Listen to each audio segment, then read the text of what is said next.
As the Vice Chairman of West Berkshire Council, and I will be presiding over this meeting as the Chairman, Councillor Billy Drummond, is indisposed and has issued his apologies. And I'm sure you'd all want to join with me in expressing Council's wish for a swift return by Billy to his duties. The meeting is being live streamed via YouTube, so members of the public are able to follow proceedings. Council members are present in the council chamber for this meeting. Any members of council who are in attendance remotely, and I can't see whether there are any, will be entitled to speak and ask questions when invited to do so by myself, but they don't get any votes. The officers in attendance are the Interim Chief Executive, Joseph Holmes, the Executive Director of Adult Social Care, Paul Coe, and the Service Director for Environment, John Winstanley. Sarah Clark, the Monitoring Officer, will be my legal advisor to the meeting. I'm assisted by Darius Sarazel, the clerk to the meeting, and by Stephen Chard, who will be the Zoom host. And welcome to those honorary aldermen present. Before we start this evening's meeting, I would like to take the opportunity to remind all members that we are subject to the Council's Code of Conduct, which requires us to uphold certain standards, including, importantly, respect. Members across the chamber may not always agree with one another, but I would ask that in our disagreements, we endeavour to always be respectful of other views. I would also like to ask that members of the public attending do not interrupt or speak outside of your designated speaking slots if there are any. Also, please refrain from approaching councillors unless invited to do so. During the meeting, when a motion has been proposed and seconded, I will normally ask the monitoring officer to conduct the vote by a show of hands. And finally, as we have a number of substantive items on this agenda, I would request that members, firstly, do not repeat points that have already been made. Secondly, do not interrupt other members during their speeches. And finally, speak for no more than 3 minutes. Apart from the movers of motions, who I propose will receive 5 minutes. I believe it's possible to actually cut people off from their speakers. They go on too long. Looking forward to that one day. If members are satisfied with these speaking rules, we'll proceed. Monitoring Officer, would you please read out any apologies that have been received? Thank you, Chairman. We have received apologies this evening from councillors Heather Codling, Vicky Poole, Dennis Bennyworth, Matt Shakespeare, Jane Langford, Jeff Mays, Billy Drummond, Ross McKinnon, Lee Dillon, and I understand Patrick Clark is due to arrive but is running a few minutes late. We've also received apologies from Honorary Alderman Paul Bryant, Rick Jones, Hilary Cole, Anthony Stansfeld, Graham Bridgman and Keith Chopping. I don't know if there are any further apologies on the floor. Thank you, Chairman.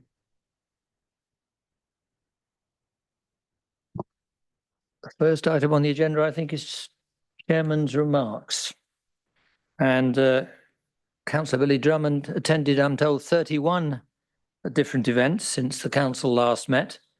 I can't tell you much about them. I don't even know what they were, most of them. He's been very diligent and not let me do much in his place. But as far as part of my duties, I have attended a few events, which included the Children in Care Celebration of Achievement event and the Interactive Careers Fair, which is held annually at Newbury College, and also Newbury Town Council's Remembrance Service. These are always very important events for the district, and it's the main part of the chairman's role to celebrate important events and achievements. And I look forward to doing more of them if and when I become chair fully, but certainly during the rest of this year. Now, next item is item 2. No, I've done item 2. We've had apologies. Item 3, declarations of interest. Are there any declarations of interest? Got minutes first. So minute. Oh, 3 is the minutes. okay. And my crib sheet has it over there, has a different order. Sorry, minutes. I'd like to approve the minutes of the meeting on 26th September myself and those on the 7th November, but I need a seconder. Can I have a seconder, please? Thank you, Councillor Brooks. Are there any amendments from the floor before we get a vote to approve? No amendments. I think we now have to call for a vote by show of hands. Thank you. And I will take those separately and deal with them quite quickly. So the minutes of the 26th of September, can I please ask that all in favour please raise their hands? Thank you. Any against or abstentions? I can confirm that those minutes are approved. And the minutes of the 7th of November 2024, can I please ask all members who are content to approve those minutes to raise their hands? Thank you. Any against or abstentions? I confirm, thank you. I can confirm that those minutes have also been approved and can be signed as a correct record. Right, now we move on to declarations of interest. I will ask the monitoring officer if there have been any submitted prior to the meeting, and then if there are any from the floor. Thank you, Chairman. We haven't, I have received no declarations in advance of the meeting. But I think you can see From the floor, Councillor Foote. Yes, thank you, Chair. I'd like to declare that I'm a Newbury Town Councillor and I sit on the Heritage Working Group at the Town Council, and I'm also Heritage Champion for West Berkshire Council. Thank you. Any more declarations? Councillor Burke.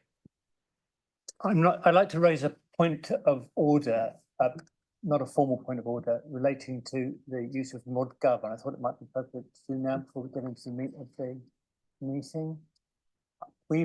Members have not been able to access the agenda item for tonight via ModGov, and I've had experience on Tuesday evening at scrutiny. I was unable to access the Part 2 paper on ModGov. It came back and said it's restricted, and some of my friends in the Conservative group this evening have said that they've been unable to access some items on ModGov for this evening. So I really do think that Democratic Services and IT need to get on top of this. I'd be really interested to know who owns this and what they can do about it. Okay. Thank you. I can confirm that sits within my department. This is the first I've known that there was any issue with the agenda this evening. I will take this away and look at it. I believe that the agenda was circulated by email as well, but I will. I will take this away. As I say, I've not been made aware of any issues until now. Thank you. Councillor Jeffrey. Is this a different point or the same one? Sorry? Is it a different point? Same one. Okay. Mr. Chairman, I find this is happening too often. I agree with Councillor Burke, word for word. I've had exactly the same problem. Thank you. Thank you. Councillors, I must say I never use mod.gov and we seem to have access by other means, all right. But if that's what you use, then it's got to be fixed. Yeah, thank you. Right, moving to agenda item 5, which is petitions. Members, are there any petitions that you wish to present this evening? No, thank you.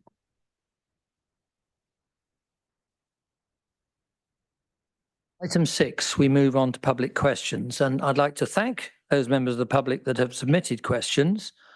The maximum amount of time allocated is 30 minutes. But if we run out of time, and I don't think we will tonight, because I think all the questions are from people that have said they're not present. Is that right? But we have got, okay, well, I don't think there's any danger of running out of time. You will be given the opportunity to ask a supplementary question, and this should only be to clarify the response you've had to your initial question, and it must not introduce any new business. So I think Alison May is not going to be attending and will therefore receive written responses. So it's Paula Saunderson. You have a number of questions. Question, would you like to ask the first one? You there, councillor Saunderson, Mrs. Saunderson? Yes. Okay. Good evening, everyone. Yes, please place my first question. D. Good evening, Mrs. Sanderson. Thank you for your question. The sites that you refer to in your question are all located within the settlement boundary of Newbury. This means that the principle of development is already established. As the principle is already supported, the local plan review does not allocate any sites for development on land inside settlement boundaries. As far as the housing land supply position is concerned, the inspector is clear that the base date should be the 1st of April 2023. Therefore, any planning permissions granted after April 2023 on unallocated sites are considered as windfall. These permissions provide flexibility to the housing supply and help to make sure the minimum housing requirement can be met within the plan period. Do you have a supplementary? Well, there are some sites in the plan that are within settlement boundaries. So I'm wondering why Newbury is picked out, because Lambourne, Hermitage, Compton all have sites within the settlement boundaries. I'll leave it at that. So I'm just wondering if Newbury is a special case. If these had been put into the numbers, there would not have been a requirement for 4 more greenfield sites. Ms. Sanderson, it's all to do with the windfall and the items that are in the settlement boundary. The other sites you mentioned, I'm not at this point able to answer that question about whether they are actually within their settlement boundaries or not. If you'd like to give me a list, if you'd like to email me the list that you're referring to. I'd just like to know there's consistency of policy across the piece. Thank you, Mrs. Absolutely. Saunderson. Yep, that's fine. Yep. Thank you. Thank you. Next question, when we have it up on the board, question E. Mrs. Saunderson. Yes, please. Place this question. Thank you again. You're perfectly correct. There is a discrepancy in the local plan review document as to how the designated employment area, the DEA, is referenced in the supporting text to policy SP20 and appendix 4 of the LP, this local plan review. Excuse me. We will certainly get this rectified through a minor modification to appendix 4 to refer to the London Road Industrial Estates. Do you have a supplementary? My understanding is that the industrial does not apply. In the old plan, this was known as London Road Estates, which was clarification because at that time the West Berkshire Council land was known as London Road Industrial Estates. So the wider dedicated employment area, then a PEA, was known as London Road Estates. So I think you need to leave Appendix 4 as it is and just alter the words on these pages to miss out industrial. I will look into that for you. Thank you. And Mrs. Saunderson, question F in your name. Yes, please. Thank you. So yes, the council is content that in conjunction with national policy and guidance, the policy in the local plan review sets out a strategy for distributing development whilst protecting, conserving and enhancing the natural build and historic environment. Your answer to question A, in relation to the specific issues raised in their relationship to tall buildings, I refer in particular to policies SP1, which is a spatial strategy, and SP7, the design quality supplementary plan. Your answer to question B is the local plan review does not have a policy on every issue, and that includes not having a specific policy on build to rent. If appropriate, such a policy could be considered as part of the next local plan. I'll be happy to consider this for the future. Your answer to question C, in relation to public open space, I will refer in particular to policies SP7, the design quality, SP10, the green infrastructure, and DM40, the development management plan on public open spaces. Answer to your question D, policy SP18, which deals with housing type and mix, was informed by the updated local housing need assessment undertaken in 2022. The study looked at a range of statistics, such as demographic projections and the profile of housing across the district in terms of size and tenure, and made recommendations for the mix for future dwellings. dwelling sizes by tenure. Dwelling sizes by tenure required for market and affordable housing. The council does not currently monitor housing mix data as part of the AMR. It is hopefully, however, that it should resources be made available in the future, this could form part of our annual monitoring. Do you have a supplementary? Yeah, on B, in September 2018, there was a guidance note from the government indicating that development plans should have a policy for build to rent, because there was a definition of it included in the NPPF Annex 2 glossary, and that special note went out. So I'm wondering if the council missed that accidentally, and it is rather pertinent to some of the applications that are coming forward. In relation to D, I think there's been about 800 flats agreed by Western Area Planning Committee in the last 9 months. So it would be good to reflect the number of flats versus other types of dwellings in the AMR, as you described, that we may do in the future. So thank you very much. Can I come back to you on the B? Yeah. I don't think that at the time this plan was written that directive from government was available. But as I said in my reply, I would be happy to consider this for future. Thank you. Thank you. That concludes public questions. We now move on to item 7, membership of committees. And we have received the following proposed changes to the membership of the following committee. Councillor Stephanie Stevenson will be appointed to the Governance Committee in place of Councillor Chris Reid, and Councillor Alan McCrow will become a substitute member of the Governance Committee. Please, could I have a proposer to move this? Happy to move, Chairman. Thank you. Can I ask for a seconder? For a second, Chairman. Thank you. Are there any other changes from the floor? There being none, could the monitoring officer please conduct a vote by show of hands? Thank you, Chairman. Can I please ask all members in favour to please raise their hands? Thank you. Any against or abstentions? I can confirm, Chairman, that that change has been approved.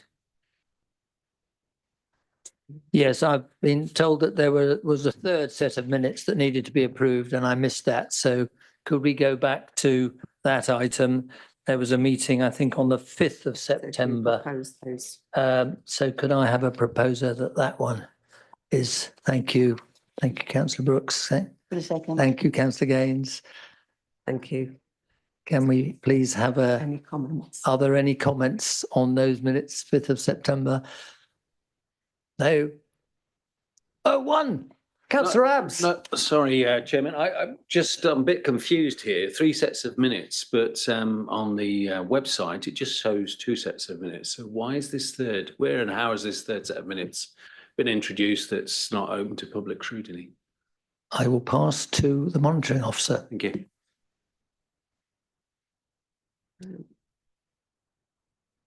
I'm just having a look. I'm currently live on the website, so I'm pretty sure what I'm looking at is the most current data. Thank you.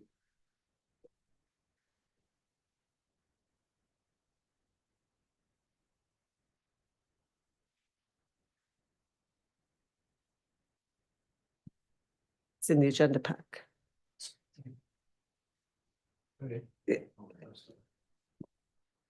If I might, Chair. So if you're looking outside of the pack, it's included in the pack. But if you're looking outside of the pack, the title of minutes is also the 5th of September. And then you've got the 26th and then the 7th as separate ones underneath that. So they are all 3 there. I admit that the presentation is not the best, but. Okay, thank you for the clarification. Thank you. So can we now move to a vote by show of hands? Thank you. Can I ask all those in favour to please raise their hands? Thank you. Any against? Any abstentions? Thank you. I can confirm that the minutes of the 5th of September have also been Thank you. approved. Thank you, Chairman. About that, colleagues. Moving to agenda item 8, motions from previous meetings. There were no motions from previous meetings that needed an update.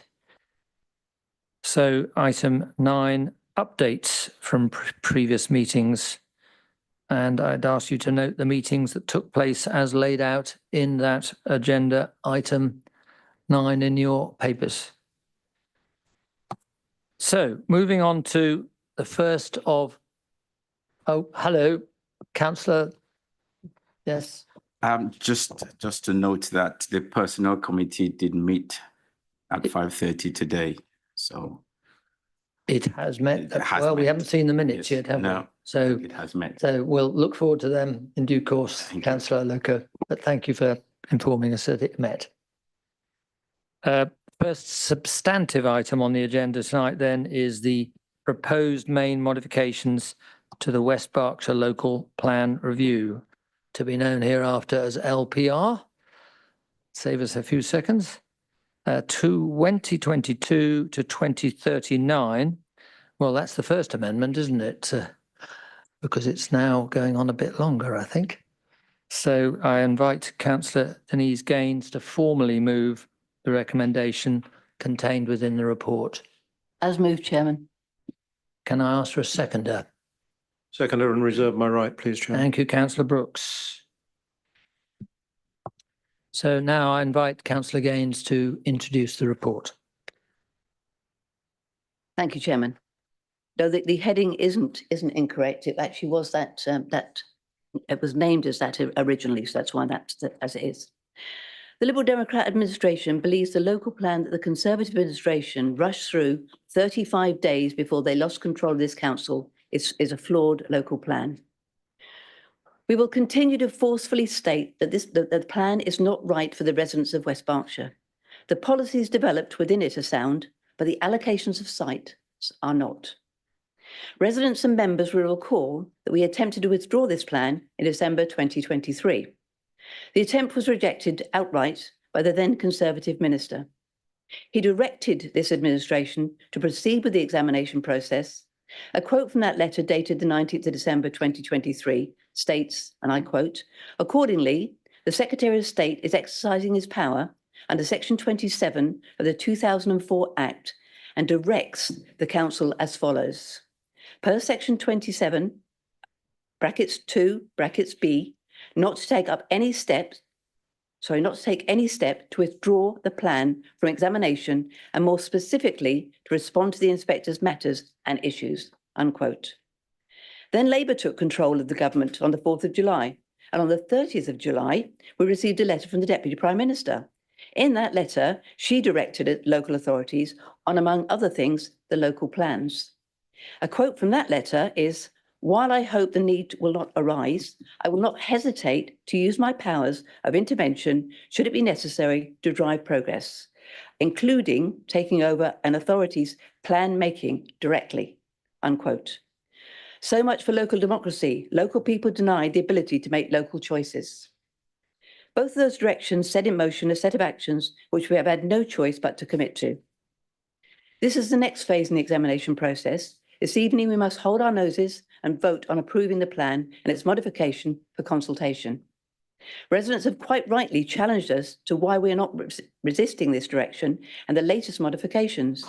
We said during the election campaign that we would do everything in our power to withdraw this plan.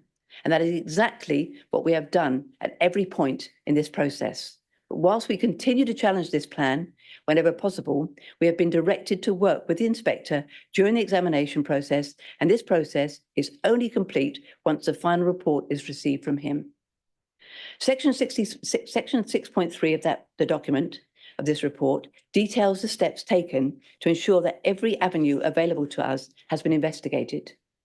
As you can see from the report, we sought further external advice, including legal counsel, regarding the consequences of not following the government's direction.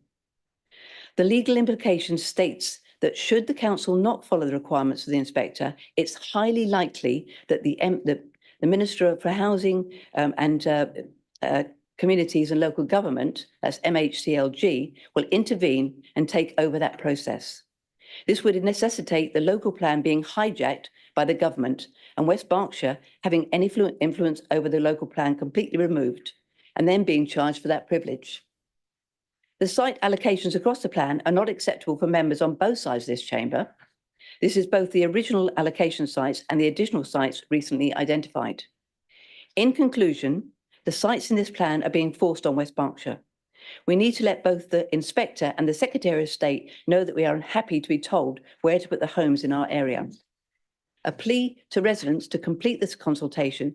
This is your last possible chance to tell the Inspector that you're unhappy about the sites proposed in this plan. The local plan review is still in the examination process. The Inspector has instructed the Council to progress to public consultation. No choice. The Council is under direction from the central government to progress the local plan review through the examination process and to not withdraw the plan. So we will continue to forcefully state this plan is not right for the residents of West Berkshire. The policy develops in it are sound, but the allocation of sites is not. Thank you.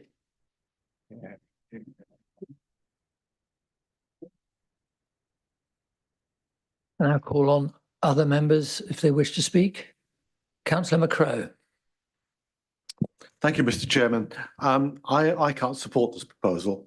The inspector is not proposing to remove the 2 sites in the field, totaling 100 homes, which had to be added to the 420 currently being constructed, which taken together would increase the size of the village by 40%, which is completely inappropriate. But also those 2 sites suffer from surface flooding, they suffer from groundwater flooding, and development of them would increase the risk of flooding downstream on the Sullen Brook. I am not at all happy about the inclusion of Pinsent Hill, which is completely inappropriate for housing development. So I will be voting against this proposal, Mr. Chairman. Thank you. Councillor Stevens. Thank you, Mr. Chairman. In the spring of 2023, Councillor Cottingham and I knocked on the doors of hundreds of houses in Thatcham Central.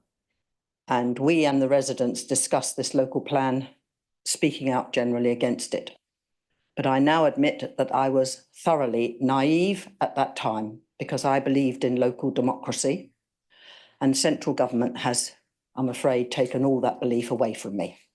So this evening, I'm going to vote for this consultation to give our residents the chance to take part in the process, flawed though it may be. Thank you. Thank you, Councillor Stevenson. Councillor Jeffrey. Thank you, Mr. Chairman. Council, this is an appalling plan. It is a mockery of the planning process. It is a plan that should be consigned to the rubbish bin. But although it should be ditched, the Conservatives went to their tame minister and we were forbidden to withdraw that plan for reconsideration. So my next words are full of irony. Fellow members, we have no alternative. We have no alternative but to vote for the motion tonight. Otherwise, we are almost certain to find that our planning process within this council is taken away from us. Through gritted teeth, I sadly urge every member of council to vote for this motion tonight. Councillor Stewart. You had your hand up. Thank you. I guess probably those of you who know me won't be surprised that I'm going to talk a little bit about Pinsent Hill, and thank you, Councillor McCrow, for your words. I am going to start with just reminding people, I think I'm correct, that this flawed local plan was actually a cross-party plan. So let's just stop all of that political nonsense, because actually, and as Councillor Stevenson said, this is about our residents. This is absolutely about our residents. This is not about political game playing. I was going to talk quite a lot about Pinsons, but I think probably if you've been anywhere near social media over the last few years and you've been interested in the local sort of environmental issues, then Pinsons Hill will probably have come across your radar. It's been the subject of a long and hard-fought battle to retain this natural and wild open space. It may not be the prettiest space, but it is wild and open and natural. It's not just residents in my ward who are very fond and love this open space. They use it for recreation, for exercise, walking their dogs, as well as for mental health and well-being. And I know that this space was in particular very, very important to many during COVID. We have lots of lovely parks in the area that I live, Linear Park being one of them. They're very well maintained. You could even say manicured, but again, not a wild open space. The amendments to the local plan also say measures will be provided to mitigate any impact of the development on the local road network. Any of my residents and surrounding communities will already know just how terrible the traffic situation in the area around the junction for Sainsbury's and IKEA can be, causing gridlock in both car parks on the A4 and back onto the M4. And this proposed development on Pinsons Hill, if it goes through, will feed traffic in and out of those same bottlenecks. And this is why the proposed plans have been rejected several times. I'm so disappointed that we are here again fighting this battle. And I'm really hoping that all of those people that have been fighting the battle might be watching tonight. And I will be sharing this information with them across social media, because I absolutely You have 30 agree. seconds. Thank you. Absolutely agree with councillors that have already spoken. We must hear our residents' voices, and I will be encouraging them to wholeheartedly let us know what they feel about this. Thank you. Thank you, Councillor Stewart. Councillor Abbs. Yes, thank you. Well, according to the website PlanView, there's currently 101 councils out of 382 that don't have a local plan. That's 20%, 26% of the councils. So I don't think the government can, I don't think we overly need to worry about this, to be honest. There's conflicting details if you search the web about whether the law supports forcing councils to have a local plan. I'll leave the legal eagles to really decide on that one. Sites we have are not selected by the council, but they're rather brought forward by developers, and the council simply assess their viability. So we are developer-led already, not plan-led. The cost of the council, according to this documentation, for each plan is about 1.5 million, which we don't have. The NPPF always trumps us anyway in the local plan. So the chances of this plan being valid all the way through 2041 is zero. And given the change we're now seeing from Labour, and forget Boris Spill, Build, it's now Labour's meet our target no matter what the objections are. The government, via its relevant minister, has the ability to override anything we say. Our plan is almost irrelevant given the NPPF and the ability of ministerial statements to come out at any time. The inspector said, well, it's terrible, that 72% windfall you're getting. So actually, even the old plan wasn't able to deliver according to its schedule. So Paula Sanderson mentioned some sites that aren't included and therefore we wouldn't need these others. She's absolutely right. But again, we're locked into this silly situation where, oh, the rules say this, so we must do that. Well, let's use a bit of common sense. If we have policies, and if we must go for this, we're actually talking about developing or approving the consultation of a plan, but it's still basically we'll listen to that and then basically have to approve it at the next meeting. We have to ignore all of the kind of policies we need for this area. Solar farms, data centres, the design policy for Newbury, adopting the green-blue infrastructure plan that was in the old plan but has never come forward. Having a tall building policy to help protect against the type of thing that's going on in Eel Water. I could go on for a while, but I'll stop here. Well, I'm not going to vote in favour of this because I'm actually starting to come to the conclusion we shouldn't have a plan. We should rely on the NPPF and what the government dictates are, because that's what we have to adhere to anyway. Save the money, spend it on something else, and let's just kind of move forward with life. Thank you, Councillor Abbs. Councillor Lewis. Thank you to Councillor Stewart for a very eloquent summing up of what's been going on in the ward. Slightly different way for me to look at it. I actually think that the local plan is quite abhorrent. In a public meeting chaired by Labour MP Olivia Bailey, I said I would not vote this local plan. Last year, I said I would be voting against the local plan.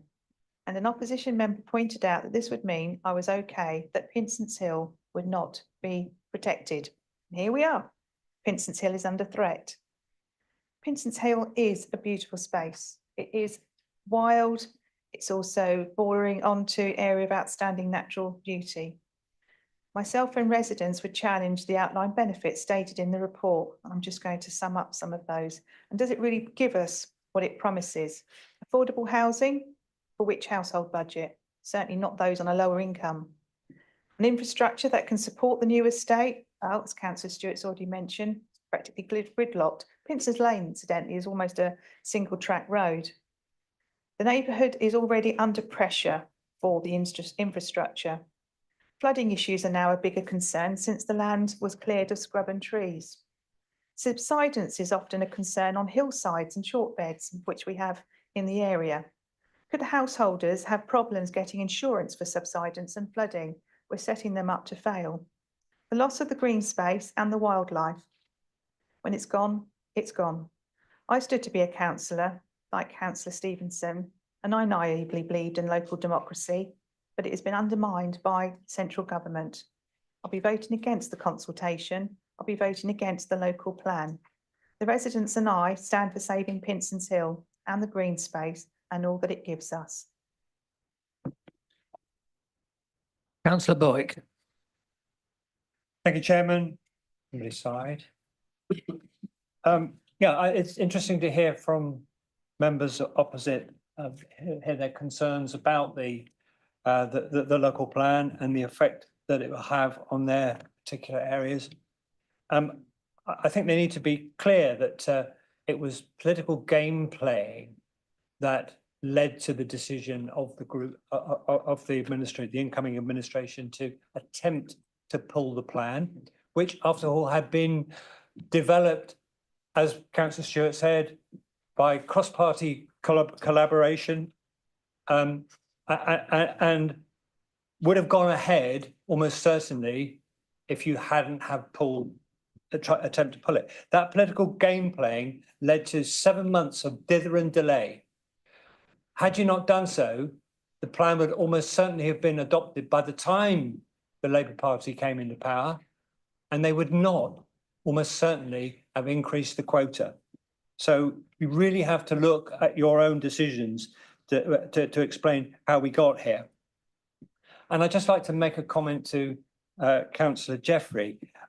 If he really believes that we had a tame minister that we could influence, then I'm sorry to disappoint him that we have no such power.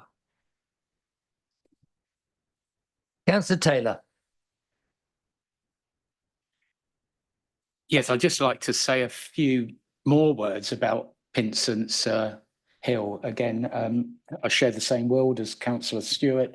I'll try and avoid repeating what's already been said, also by Councillor Lewis as well.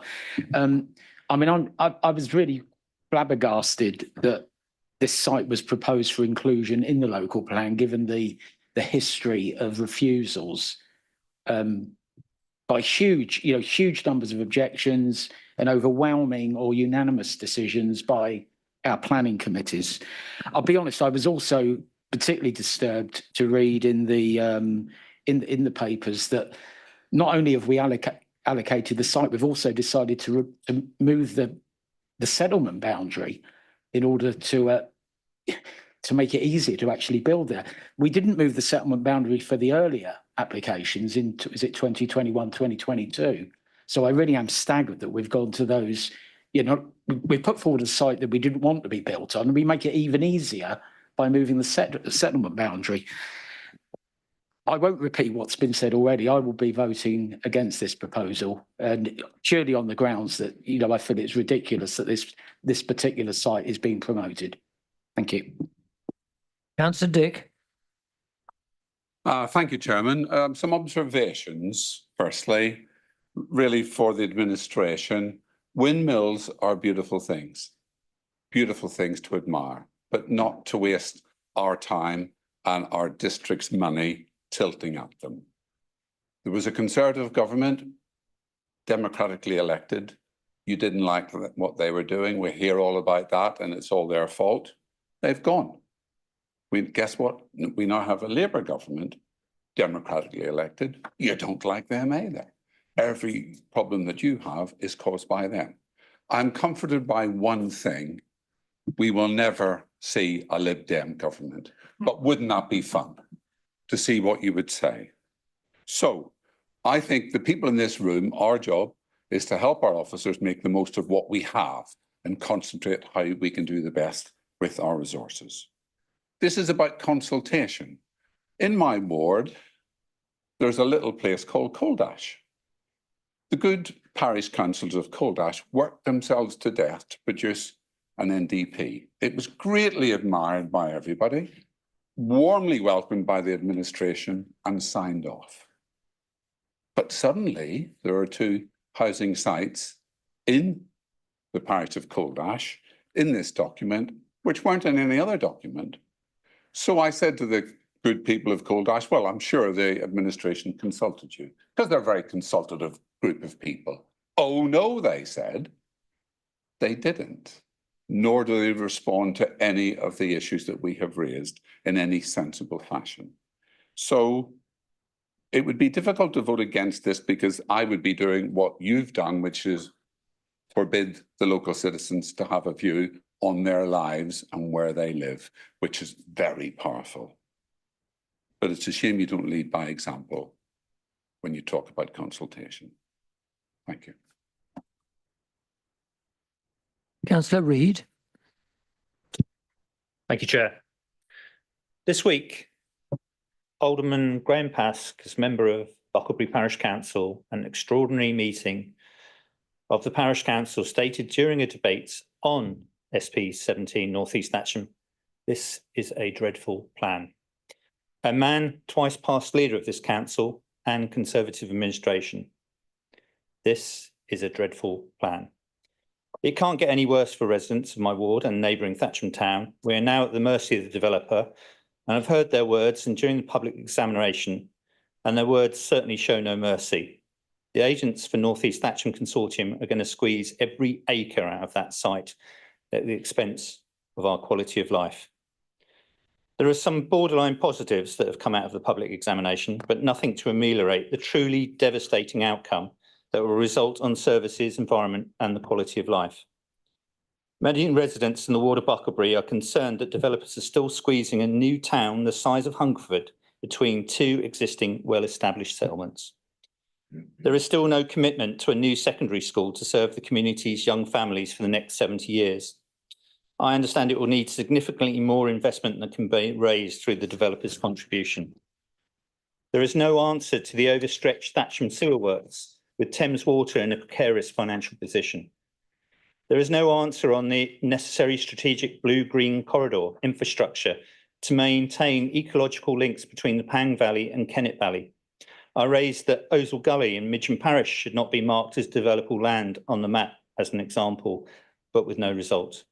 There are no specifics on how the drainage set for Dunstan Park and the rest of northern Thatcham will cope with this new town of concrete and tarmac uphill from them, when it was only initially designed with 50% extra capacity in the first place. There are no answers to the inevitable rat runs through the communities created, nor the increased pressure on Brinton Rail Bridge for traffic to and from Basingstoke, trying to avoid the perennial problem of the level crossing at Thatcham. In my humble opinion, and that of many ward residents, to say North East Thatcham SP 17 is an answer to the Thatcham strategic growth study is wildly incorrect. It appears the growth study was there to answer developers' demands to build and sell with no regard for the consequences of social pressures and costs that the community will have to pick up in retrospect to the poor decision to make a poor decision right. I hope we are wrong, but I suspect we are proven right. I hear lots of hope this and I hope that regarding the master plan and supplementary planning documents on North East Thatcham, but hope is not a strategy and it provides zero comfort that a sustainable outcome will occur in North East Thatcham if it goes ahead. I cannot vote for this motion to consult. I have talked to my residents, and That's the fine, Chair. residents of the ward of Bucklebury. Can you bring your never remark forgive to a me. close, please? Thank you. Councillor Marsh. Thank you, Chair. Well, I voted against the local plan at the last time it came up in December 22, and I'm going to vote against this because it's even worse. Some of the things that we liked about it, particularly the sustainability and green clauses, have been watered down. So, for example, destroying protected trees, which used to be only in exceptional circumstances, it now says will be assessed on the amenity of the area. Similarly, infrastructure, which previously had to be phased as part of the development, it now says where necessary. Those are new words. The phasing of the development will be linked to infrastructure provision. Well, if you want to see what happens when there's no infrastructure, go to the racecourse, which is in a previous local plan. Where's the infrastructure? There's no infrastructure for North East Thatcham, as we've just heard. Coming to SP 16, which affects my ward, Sandalford, there are two main changes in this plan. First of all, it specifies that access via the A339 will be along Highwood Copse Way, right in front of Highwood Copse School, right in front of it, feet away. The school that we were told, incidentally, by the previous administration was nothing to do with Sandalford. Access via the 343 in a different part of the ward is now marked on the map on page 177. Little red line along Warren Road, right in front of Park House School, just feet away. I don't know what the children of Wash Common have done to upset everyone, but this is not acceptable in any sense in terms of health, well-being, pollution, safety, and incidentally, what a great shame that a couple of weeks after campaigning, saying they were against the Warren Road entry to Sandalford Park West, the Liberal Democrat councillors, along with the Conservative councillors on the Western Area Planning Committee, voted in favour of it. Well, we're not in favour of it. I'm starting to think that Councillor Abbs, I don't always say this, even though he's a member of my group, I'm starting to think that Councillor Abbs has a good point, because this planning orthodoxy that if we don't have a local plan, look at all the awful things that the developers will do. Well, when we've got one, it doesn't seem to help. You know, we have got North Newbury because Sandalford wasn't delivered on time, but now we're getting them both. We got Coley Farm. We had a local plan. It's an awful development. You have 30 seconds. Complete filling of the gap between Sandalford and Greenham. It's in the local plan that there'd be space. It's not there anymore. So we're going to have Loch Aylett developing the Kennett Centre, even though it's clearly against the interests of the town, and we're going to have North East Thatcham. I think the system, ladies and gentlemen, is rigged in favour of developers. It's rigged in favour of developers who want to build on greenfield sites. It's rigged against and that's time, the residents and wildlife and biodiversity, and we need a completely new system, and that's why I can't support this. Thank you, Chair. Councillor Marsh. Councillor Somner. Thank you, Chairman. And as I say, thank you to everybody that's made comments so far. I'm going to do one thing that hasn't been done so far that I've heard, and I'm going to say thank you to officers. I'm going to say thank you to officers for the work that they did initially. I'm going to say thank you to officers for the work that they've had to do now, and how much of that is beyond what they wanted to do or what they were doing. We should recognise. I think it's probably safe to say that it would be highly unlikely to get total agreement with a local plan anywhere. Why would you? We all know that planning is one of the most emotive topics we have on our diaries. I do agree with, of course, I agree with the issues that have been raised with the delays, because I absolutely can say from conversations I've had that it's been confirmed to me that we wouldn't be in this position now. We wouldn't be looking at bending to the government's new numbers. We need to be careful about what we're actually voting for tonight, because as colleagues opposite have said time and time again, it's about consultation, it's about engaging with the public, and we need to be mindful of that. Plan or no plan, if we stop engagement with the public, then we need to seriously think about what we're doing. I am concerned about Pinsent, the same as everybody else is, and I'm concerned about it on a number of reasons. Public opinion has already been voiced loud and clear, time and time again. Eastern Area Committee sat and rejected it. District planning sat and rejected it. And we all rejected it. I think bar the odd one, we all voted together. We all voted in the same direction and all for the same reasons. It's not sustainable in that area. Begs the question, if it comes back with another application, how we're all to be treating it. That concerns me.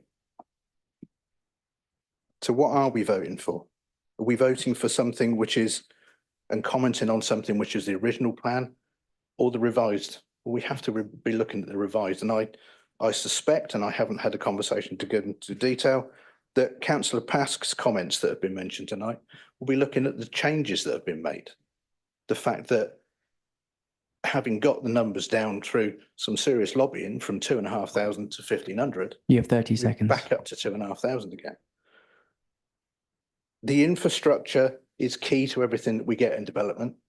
And North East Thatcham at one point had 2 schools. It still had a school and work to be done on the highways. We need to be mindful of all the benefits that should come out that are policy driven. Thank you, Chairman. Thank you, Councillor Sumner. I have no more. Councillor Carter. Yes, thank you very much, Chairman. Just a couple of points. I don't actually buy the argument that the 6 months, I don't buy the argument that the 6 months taken to look at what we could do with what we inherited is why the inspector increased the total housing number. I'm beg to be corrected, but I understood that he did it to create a plan that would run for 15 years. So the 6 months extension doesn't, to my mind, explain that at all. And the 1,500 to 2,500 that was just mentioned a minute ago, again, his reason for doing that is not the reason that's being claimed here tonight, in my view, from what I've seen. It certainly doesn't affect my ward directly. So it's only really just pretty much independent perspective here. I mean, I wasn't on the council before, but I suspect it's fair to say that the so-called cross-party support that's being claimed means this side really had no choice but to work with what was being proposed by the then Conservative leadership to create the plan. I would have thought that's how councils work. And I actually don't agree with the comment that was made earlier that local plans aren't relevant. They are. That is the way the process works. They are relevant. And we obviously do need one. And I think I have just concluded that this process that we're in is one of legal compliance of the plan. And the inspector has actually said that. It's not saying there isn't a better plan out there, but he's focused on legal compliance. And that would be really the only reason I'd be voting for this consultation. Thank you. Thank you, Councillor Carter. We've had a number of very good contributions. We've of course got the summator and we've got the mover to finally speak, but are there any more from the floor before I ask, where are we now? Councillor Brooks as the seconder to do his speech. Thank you, Councillor Brooks. Thank you, Chairman. We are voting to ask the people what they think. So we will vote generally for it. There are some people on this benches who are so affected in their wards. I respect their view and I respect the way they will vote. But tonight we must vote to consult. That doesn't mean we support the plan for the avoidance of doubt, because those who've been here for quite some years will know that in voting to consult in the past, the Conservative group at the time continued to tell people we voted for the plan, which was quite wrong. This was not developed cross-party, Councillor Stewart. We were in the room. We were in the room. And there were policies that were developed together. There has been no public vote where we have voted for this plan, Councillor Stewart. Do not, please, say something that isn't strictly true. We are not voting for the plan. We're giving the public a last chance to send a message that says this is the wrong place for these houses. Now, Thatcham has been the Conservative group's dumping ground since the 70s. Since the 70s. And in January 2020, Brian Little came along and said, 2,500 North East Thatcham. And the architects from the council group at the time, the ruling Conservative group, Hilary Cole, Graham Bridgman, Alan Law, Lynn Dockery, all gone, all gone. But it's their plan we're having to live with and their sites we're having to consult on, because we would not have put these sites where they are. Let's be quite clear. Councillor Dick, you talk about, well, we don't like the Conservative government, we don't like the Labour government. We do like local democracy deciding on these things. We do like the ability to decide on a local plan and not be told how to vote, because that's what we've been told. It's been quite clear. It's been written out. Please read the letter while you chortle. Please read the letter again. Councillor Gaines has told you many times the actual passages from that letter which directs us to continue with this local plan. You have 30 No doubts seconds. about it. So we will vote to consult, and we send a message to the people of this district, wherever you are, consult like crazy and tell us what we know already. These sites are not appropriate. We need you to help us continue our fight against those sites. Thank you very much. Councillor Gaines, I call on you to summate the motion. Thank you, Chairman. This is the document, this is the very document we were told, directed by government to carry on with that plan. This is always going to be a difficult decision, but can I just clarify a point? Actually, Councillor Brooks has probably beat me to it, but at no point do we vote in a public meeting for this plan. We did collaborate with the current opposition on the policy documents. As I said, the policies are sound. The site allocations are not. In answer to the questions on the extra sites, we were left with no choice but to allocate sites that could be delivered within the next 5 years. That was our directive. He said, you need to find sites that were deliverable within the next 5 years. If you look at the HELA, you will see that those sites that have been identified in the modifications were those 5 sites, which then turned out to be 4 sites, and 1 was discounted. The sites identified met that target, other sites could not. The numbers were nothing to do with the change of government. It was simply and straightforwardly, the plan is now till 2041. Thank you, Chair. Thank you, Councillor Gaines. We now reach the point where, as you heard me say at the start of the meeting, we would normally be just calling for a vote by show of hands. Is that all right with all members? Okay. Monitoring officer.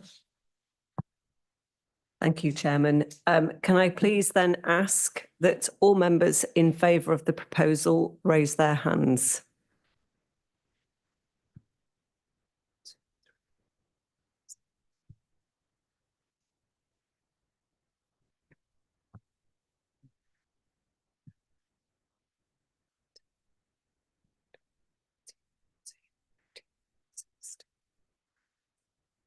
And those against?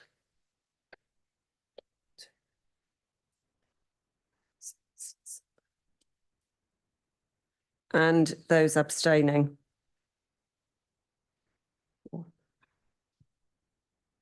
So, Chairman, I can confirm that that vote has been, that motion has been carried. Thank you.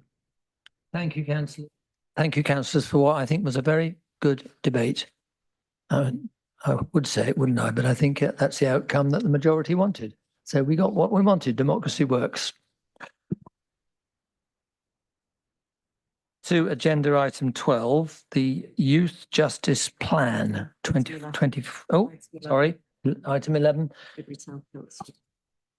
Beg your pardon, I flipped over a page too early on my crib sheet. Item 11, Newbury Town Centre Boundary Review and Conservation Area Appraisal. It's yours again, Councillor Gaines. No, that's what it says here. Right, who's going to move this? Councillor Fox. Councillor Foot, I believe. Yes. Yes, Chair, I'm pleased to move this motion. Thank you. Do I have a I seconder? seconded that motion. Thought you were in it somewhere. Councillor Foot, would you like to now introduce the report? Yes, thank you very much, Chair. It's taken over 50 years to get to this point. And so I'm delighted that this administration has finally moved to adopt the Newbury Town Centre Conservation Area Management Plan. West Berkshire Council has a commitment to the production of conservation area appraisals to support the policies contained within its core strategy, and this particularly refers to strategy CS19. And so the Newbury Town Centre Conservation Area Appraisal Management Plan is very long overdue.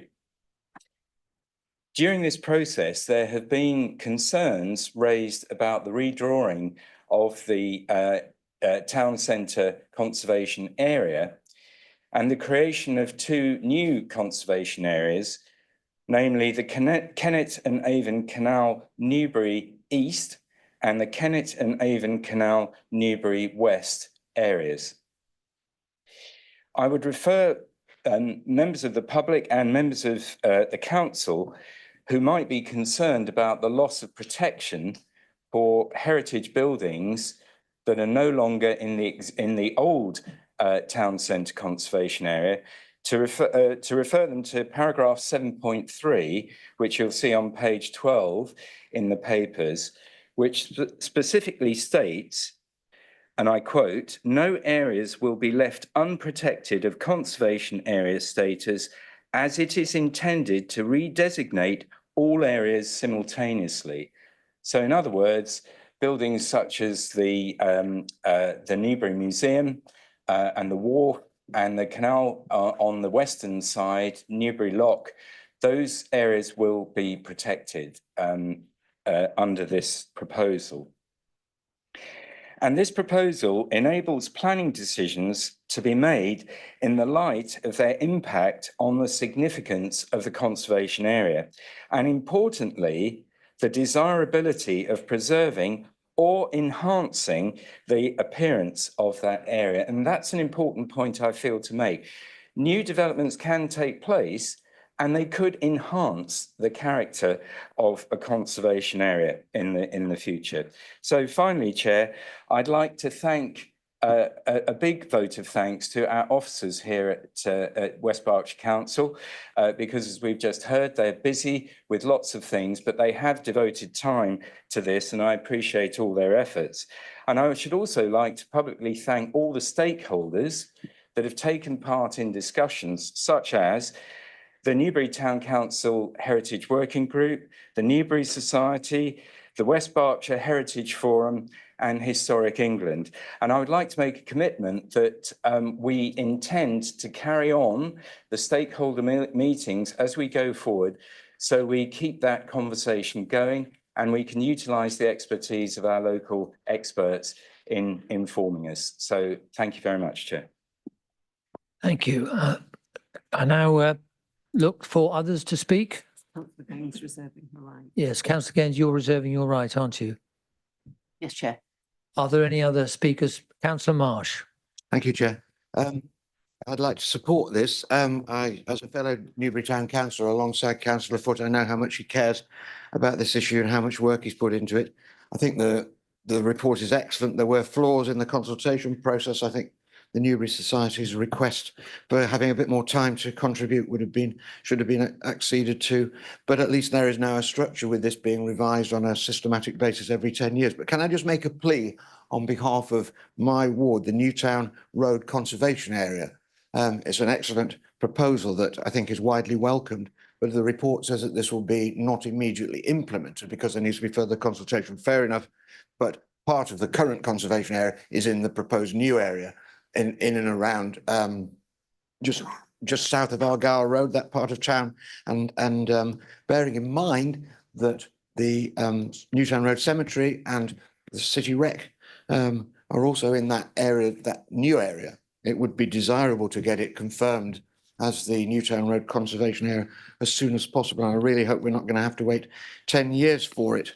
And I don't suspect immediately anyone's going to build a housing estate on the cemetery, but that's what we thought about Sandford Park West.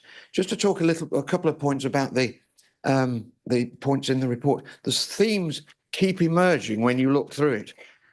And I'll pick one or two out that won't surprise you, perhaps coming from me. Traffic has an adverse impact on the ambience of the town centre. There are void spaces caused by random little car parks and tatty bits of land around the town centre.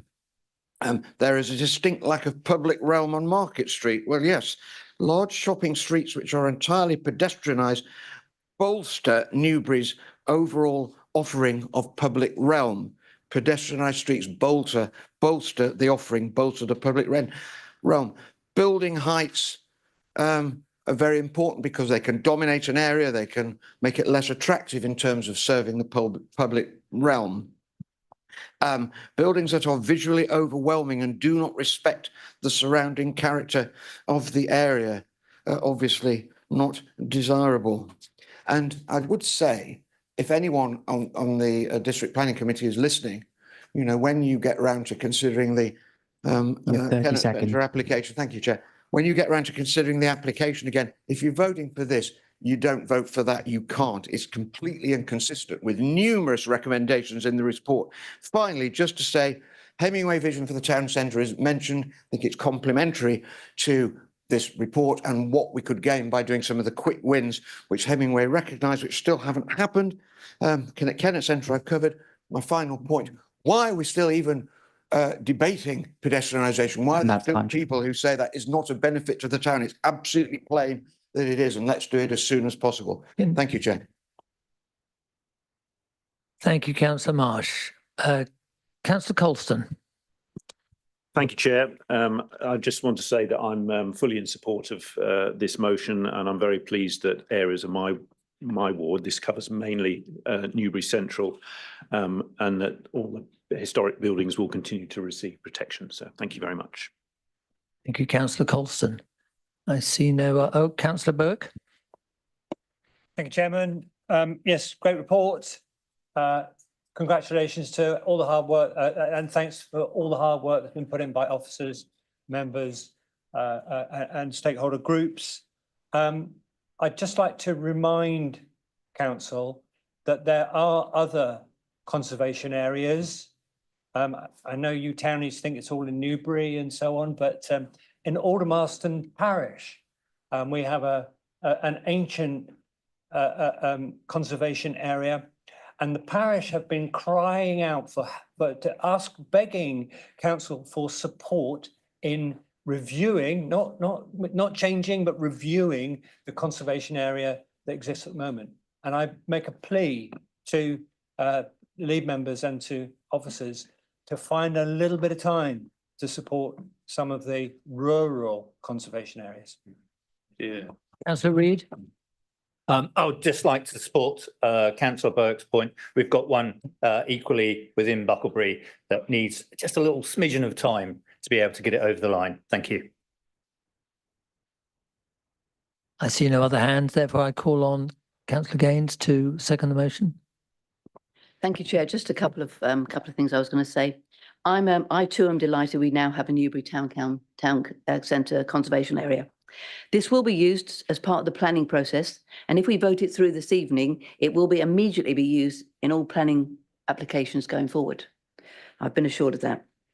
I came to this process quite late, as I only took over in planning in May, and so I only actually managed to go to one of the meetings. It was a very interesting meeting, a lot to learn very quickly, and had some fantastic people around that table who are dedicated and absolutely enthusiastic about the process.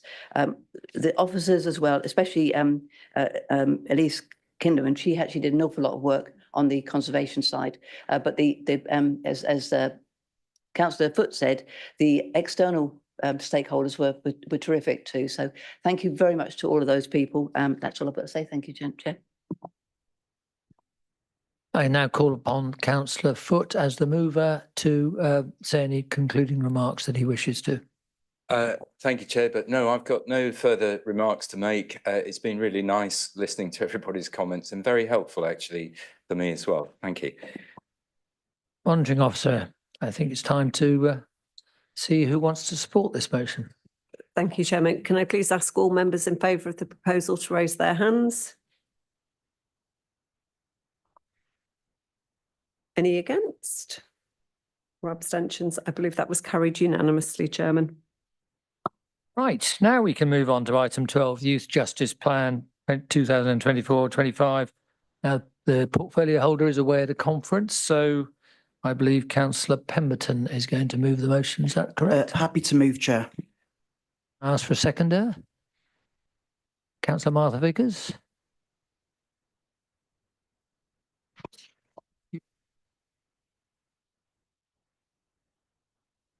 I'm happy to speak for Councillor Pemberton.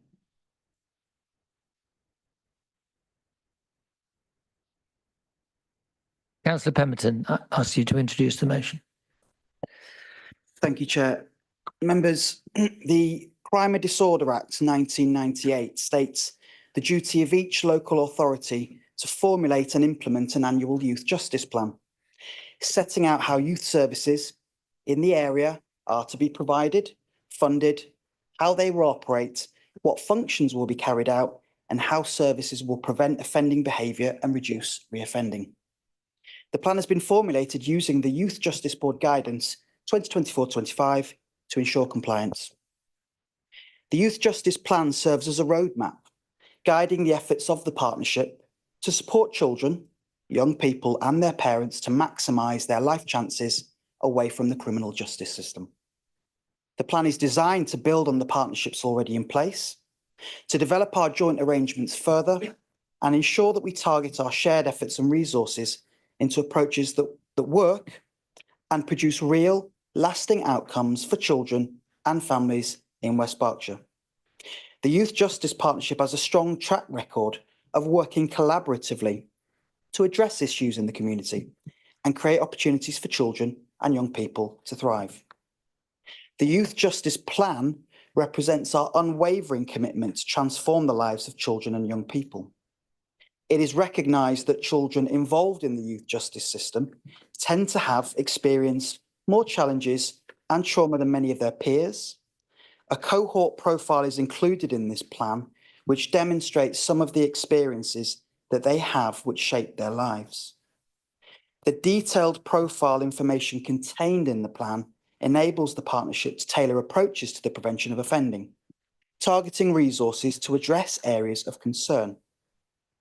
The priorities included in the plan include a focus on promoting a childhood away from the justice system by using prevention and diversion interventions, addressing issues of disproportionality, overrepresentation, and ensuring that children are treated fairly in the justice system, ensuring risk factors associated with poor outcomes are addressed at an early stage to prevent reoffending, and making sure that work is child-focused, trauma-informed, and developmentally aware. The plan seeks to build on children's individual strengths and capacities to develop their pro-social identity, leading to safer communities and fewer victims. The plan was submitted to the Youth Justice Board, who provided positive feedback about the quality and content of the plan. It is of note that His Majesty's Inspectorate of Probation, who inspects youth justice services published in their annual report, and West Berkshire Youth Justice Support Team are referenced twice in their outstanding approach to staff and their whole family approach to desistance, safety and well-being. The team were inspected last year and found to be outstanding. Thank you, councillor Pemberton. Are there any other speakers before I call on the seconder who wish to speak? Councillor Burke.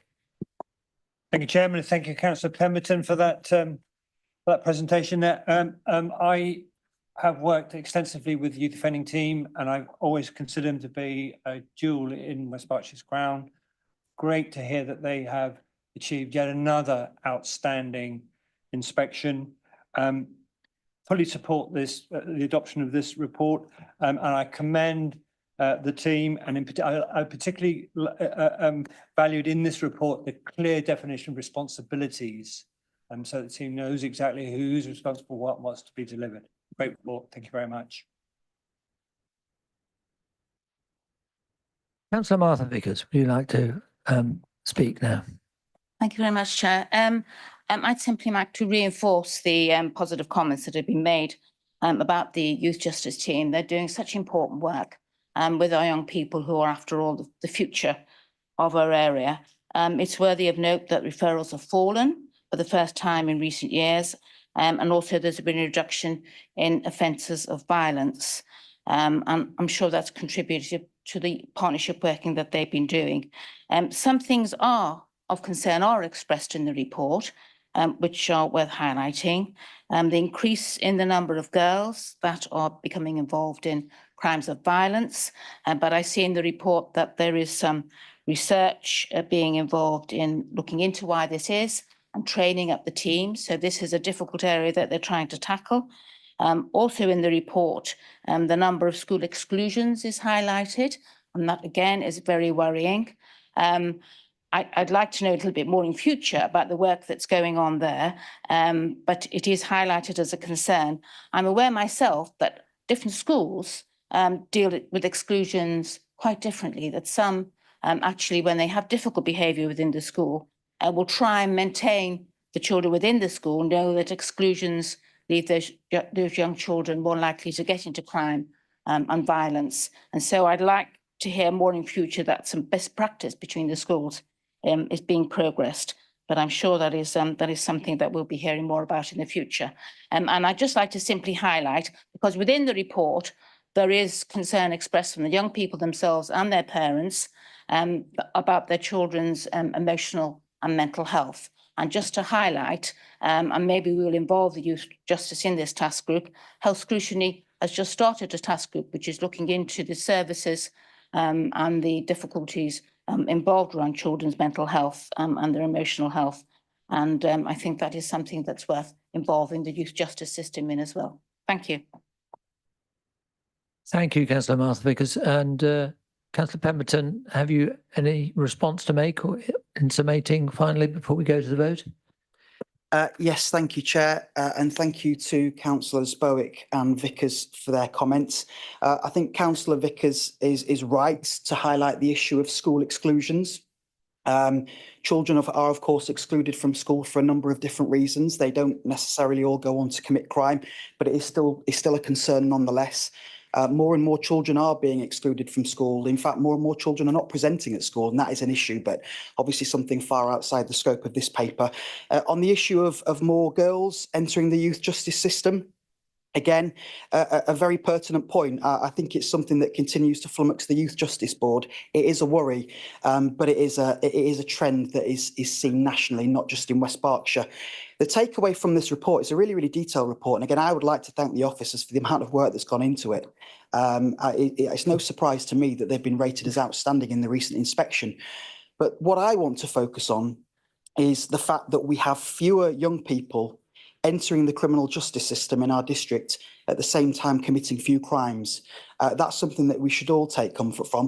And I think it's reflective of the fact that we're extremely lucky to live in an area that has a low crime rate generally. So I would commend this report to Chamber. Thank you very much. Thank you, all members who spoke in that. And I now ask the monitoring officer to carry out the vote. Sorry, thank you, Chairman. Can I ask all members in favour of the proposal to please raise their hands?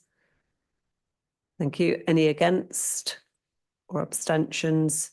Thank you, Chairman. I confirm that has been carried. Thank you. I see the next item, item 13, is yours again, Councillor Pemberton. Yes, Chairman. So you are going to move the motion on the adoption of the revised statement of licensing policy principles under section 349 of the Gambling Act 2005. And who's going to second that, please? Councillor Cottam.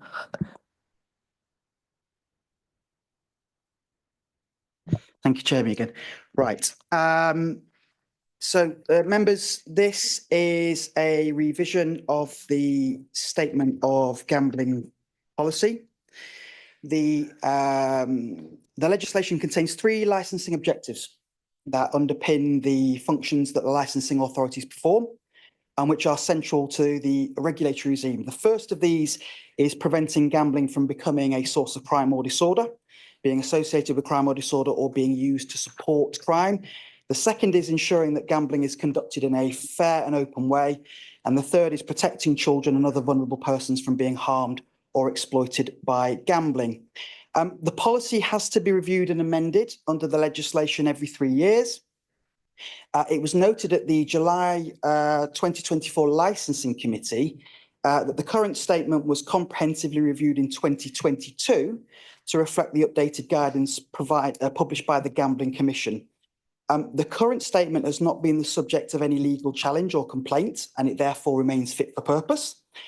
It should also be noted that the Act is a permissive piece of legislation that requires that gambling is allowed unless there is a good reason that it should not, i.e. as long as it doesn't contravene the 3 licensing objectives. We are expecting a white paper to come out next year, but we don't have very much information at the moment about what this might include. So we will probably need to come back and look at this again at some point next year, depending on what that brings in and any proposed changes that are being consulted on. Depending on what comes back and if it comes out on time, we'll look at it again. But in the meantime, we do need to be able to provide something which is current. So we weren't able to leave it until an open-ended date next year for the government to do something or to not do something. The document has gone out to consultation. It's gone out to the trade. It's gone out to the towns and parishes. It's gone out to service users. It's also gone out to the general public. The main change is the demographic information in the paper. We're just reflecting the fact that the population of West Berkshire has changed since 2022, and the rest is largely what it was previously. Minor changes within the document reflect the results of the consultation, but to stress these are minor. We're effectively talking about particular definitions around vulnerabilities of service users, how these are incorporated into the policy. It's worth bearing in mind that we don't have any big gambling establishments in the district. We don't have any casinos. A lot of the statutory provisions and safeguards around problem gambling and gamble aware initiatives actually fall within the responsibility of the Gambling Commission and not the council. So very, very few changes. During the consultation, some respondents raised the issue of mandatory training for staff. There is a mandatory requirement that staff working in premises operated in a licensed business must have training under the conditions and codes of practice attached to their operating licenses. So, for example, casinos and betting shops, etc. But not all gambling premises are operated by a business that is licensed. So, again, that wouldn't apply to all premises. Other than that, there isn't really much else to say. So I hope members can support this tonight. Thank you. Thank you, Councillor Pemberton. Are there any speakers before I go to Councillor Codner? You did reserve your right, did you? Is there anybody who wants to speak? Otherwise, it's straight over to you if you have anything to say. Thank you. Thank you, Chairman. Well, most of it's been said already. I would just like to say that the stakeholder response was very good, but I think we still need to do better work in getting reactions from the public, because I think it's important we get that from there. We also are identifying the machines more precisely in terms of how high a value the actual prize is, and I think it must be made clear to not only the landlords but the public that these are regulated. Thank you, and so I support the motion. Thank you, Councillor Cotton. I think we can move straight to any concluding remarks you might have, Councillor Pemberton, or we'll have the vote. Yes, thank you, Chair. Very few additional remarks from me. To be fair, Councillor Cotton is right to point to the fact that not many people responded to the consultation. I'm not sure it would necessarily have made a difference because this is quite a technical statutory document, but it's a point well made and noted. Other than that, I'll say no more. Thank you. Monitoring Officer, over to you. Thank you. Can I please ask members who wish to vote in favour of the motions, please raise their hands now. Thank you. Any against or abstentions? Noted. present for the whole thing. I'm sure I would have voted for it. Thank you. Thank you, Chairman. I can confirm that that proposal has been carried. Thank you. We move on to item 14, the timetable of council meetings for the next, is that right, 2004? 2024, 25, or should it be 2025, 26? Yes, I thought it was. Thank you. You going to move the motion? Probably second there. Second that. Thank you. Anybody wishing to speak? Oh, you've got to introduce it. Sorry, first. Yes. Well, we've all seen this format before, the landscape document with all the colours on. I applaud the officers who have to put this together. You try triangulating or whatever, exactly. How many different factors are there? Parish councils, town councils, put it all together here and suddenly you make sense of it, and I applaud them doing it. So I don't tend to sit down and say, why have you put health scrutiny on that night? And why have you put Western Area Planning on that night? I tend to say, well done if you've made this work.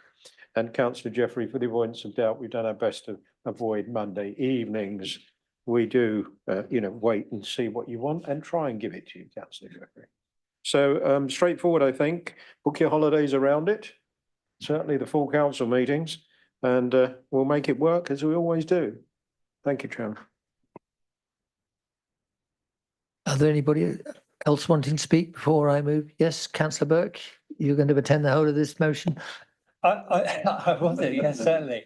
But I just want to remind members that, the world doesn't stop at the boundaries of Thatcham and Newbury.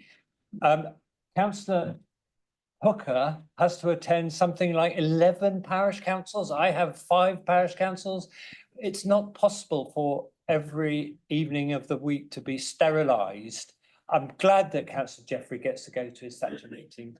Please bear in mind, remember that others in this room have to make a decision, prioritise one over another. But thank you anyway. I'm sure Councillor Gaines will respond to that because we have quite a lot of parish and town council committee meetings they expect us to attend.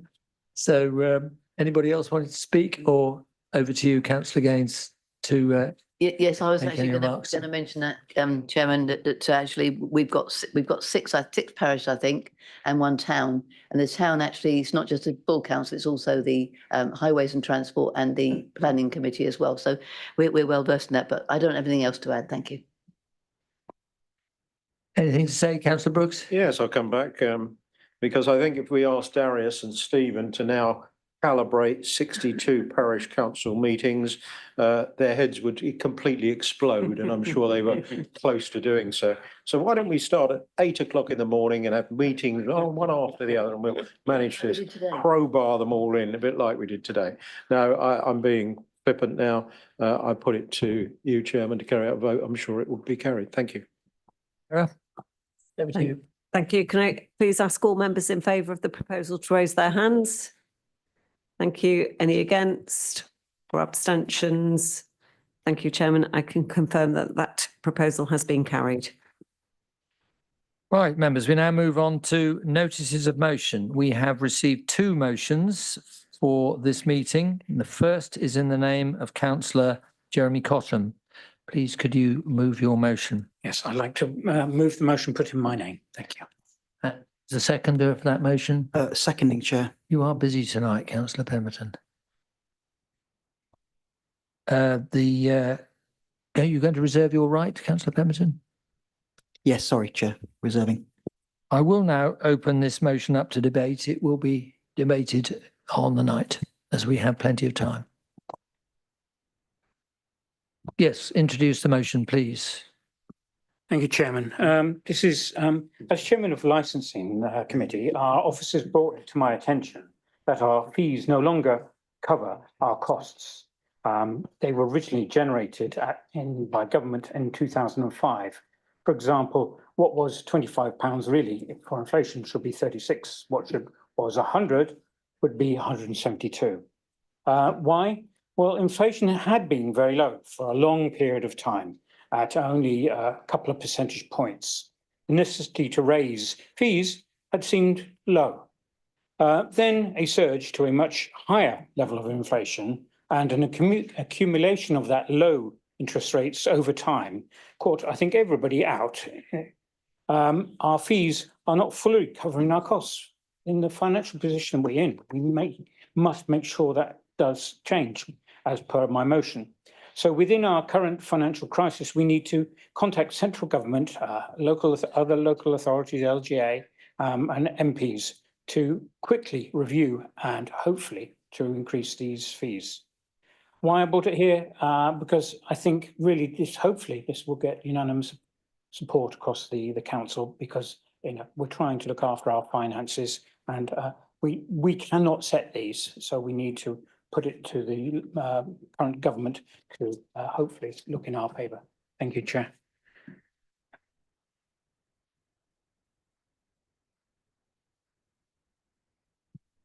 I now open this debate up for other speakers. Are there any? Councillor Dick, yes, I've got you first.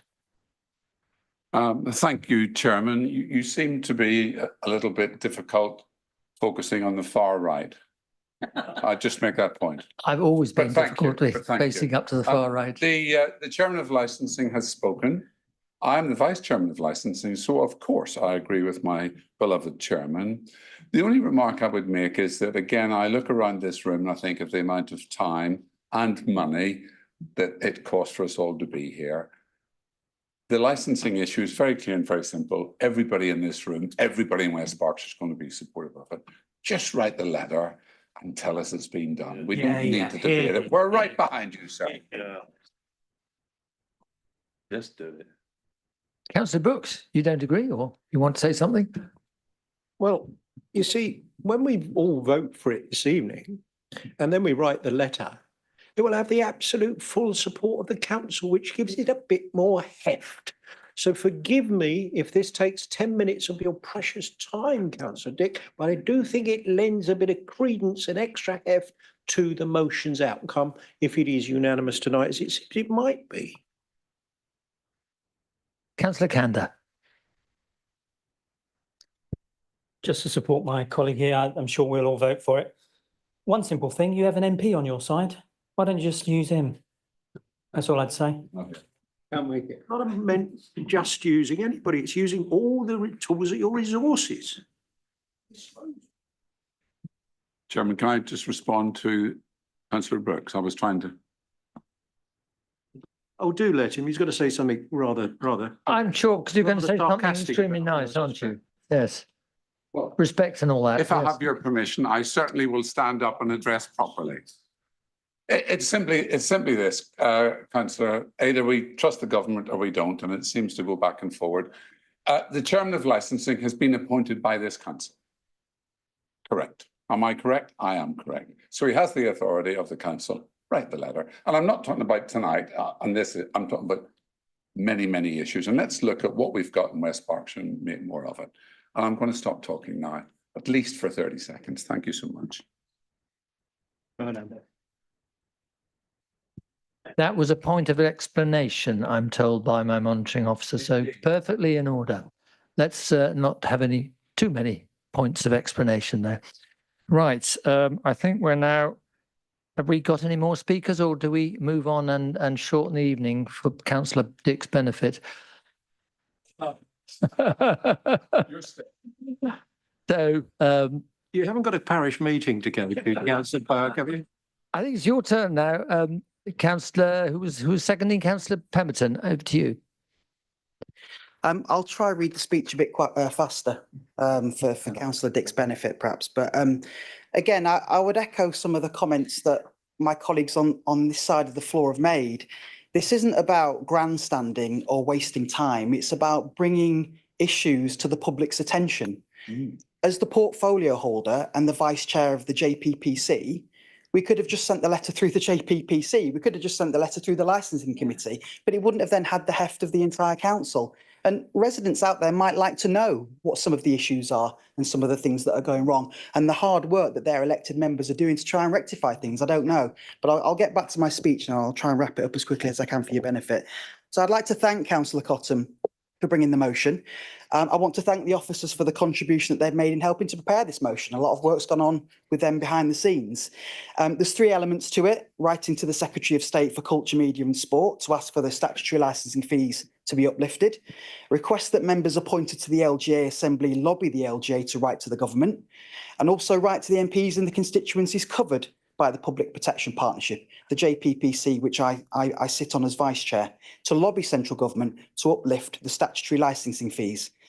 With this motion, there is a clear path to increasing the amount of income which the licensing team is able to receive, and it's the right thing to do. I'm pleased that this administration is seeking to address a situation that has dragged on for many, many years. Many areas of this council, the JPPC and the Public Protection Partnership included, have significant income deficits.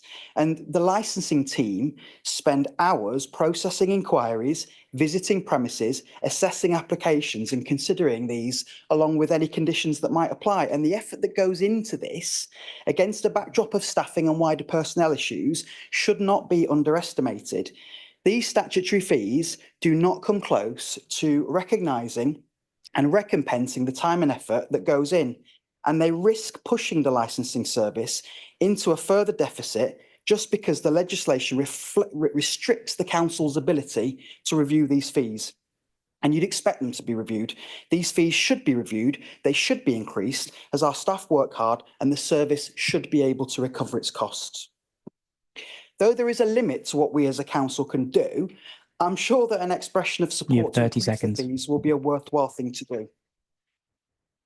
Had the fees increased in line with inflation as they should have done since 2005, that would have generated an extra £80,000 to £100,000 per year in licensing income. I think these are all issues and topics that the public would be interested to hear about. Thank you, Chair. Thank you, Councillor Pemberton. Councillor Cottam, as a mover, do you wish to comment? I thought I dodged the bullet where Councillor McKinnon didn't actually come through. Please. Sorry, you want to make an interruption here, or is there a point of order or point of information you would like? I didn't hear anything. You were speaking for me. I just didn't know what you were. I wanted clarification, Councillor Bowick, on what you were trying to say. Carry on, Councillor Cottam. I will. Thank you. Well, honestly, I know when I was in the chair's position, I value the full council meetings. I value all the members here. I really thought that this would just go through without any adverse comments, because it saddens me a bit, because I feel as I'm not in the executive, I'm outside that, and I report into the full council. So I find it really important that this motion comes before the council. Yes, I could have sent it months ago. Really, would it make that much difference? Actually, if it had been about 6 or 7 months ago, it would have been to the Conservative government. Well, so it would have been a waste of time, wouldn't it? So now it's going to the Labour government. So I'd just really like to say how I support this fully, and I hope that all the members in this chamber can do also. Thank you, Chairman. Chair, would you like to conduct another vote without concluding that motion? Thank you, Chairman. Can I please ask all members in favour of the motion to raise their hands? Thank you. Any against? Or abstentions? No. That has been carried unanimously, Chair. The second motion received by Council is in the name of Councillor Anthony Armitharaj. Would you please move your motion? Yes, Chairman, I would like to move this motion, please. Thank you, and I will be seconding the motion from the chair. Councillor Armitharaj, we are going to not debate this motion.